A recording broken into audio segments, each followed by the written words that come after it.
Hey guys, I'm Max Lopez. This is the Blue Wave, and we have some breaking news here. Jack Smith indicting Donald Trump for election interference yet again in the midst of the 2024 election season.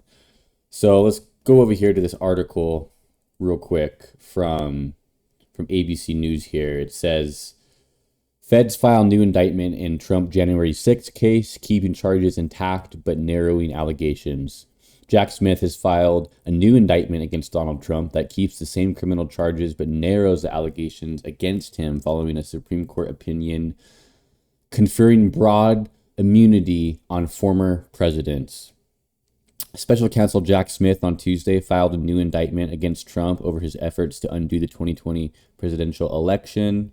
The new indictment removes a section of the indictment that dealt with Trump's interactions with the Justice Department, an area of conduct for which the Supreme Court in a 6-3 opinion last month said Trump was entitled to immunity from prosecution.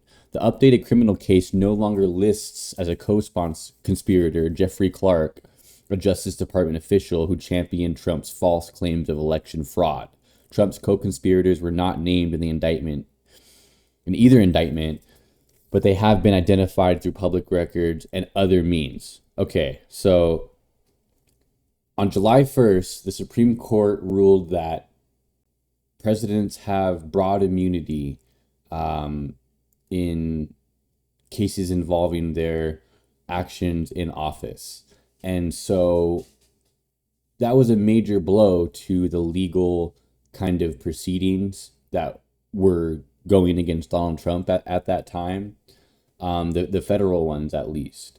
So what we have here is a tactical adjustment here by prosecutor Jack Smith to bolster the chances of his case ultimately succeeding, right? And I was listening to a lawyer on CNN just now, and he was talking about how it's basically going to come down to how many of the things that Jack Smith is going after that are determined to be immune. And this case ultimately could go back up to the Supreme Court and, they could strike it down. But I think ultimately what Jack Smith is doing here with this indictment is giving the American people a reminder of, hey, let's all remember just less than 4 years ago, not ancient history, Donald Trump did everything he could in the weeks and days leading up to January 6th to overturn a free and fair election that the people of the United States decided. And he did this through various means that we all know about by now, calling George Raffensperger in Georgia, Brad Raffensperger, excuse me.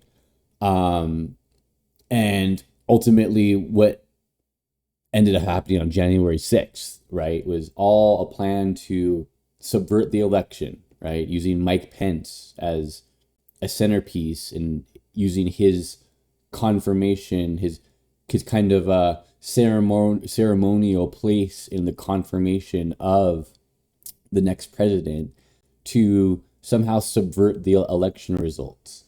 And a lot of stuff's been happening throughout the course of this race, and the last month in particular, month and a half, has been the craziest time in modern American political history. So we have Jack Smith here kind of reminding the American people about the consequences that Trump is facing for his actions and his role in attempting to overturn a free and fair election, and as well as a adjustment to the Supreme Court ruling, right, which made Trump immune, Trump's actions immune from prosecution. So we're going to see where this goes, whether or not this, ultimately strengthens or weakens Smith's case, I think it's too early to tell, but I think that this should serve as a stark reminder that Donald Trump is a convicted criminal. B, he tried to overturn a free and fair election, where the people decided the president, and the results weren't where Trump wanted. So he did everything he could to overturn the election, and there's no reason to think that he's not going to do everything in his power to do that again this time around. So this is a good thing. Whether or not it bolsters or weakens the case, people do need to be reminded about these very harsh and true realities that we are facing in this country, in that, one half of the country wants to basically undo the democratic norms and the peaceful transfer of power that has existed in this country. They don't really want to continue doing that. They've made that abundantly clear that they're going to do everything they can to subvert election results that do not go along with what they want, just like they did in 2020. And that's against the Constitution.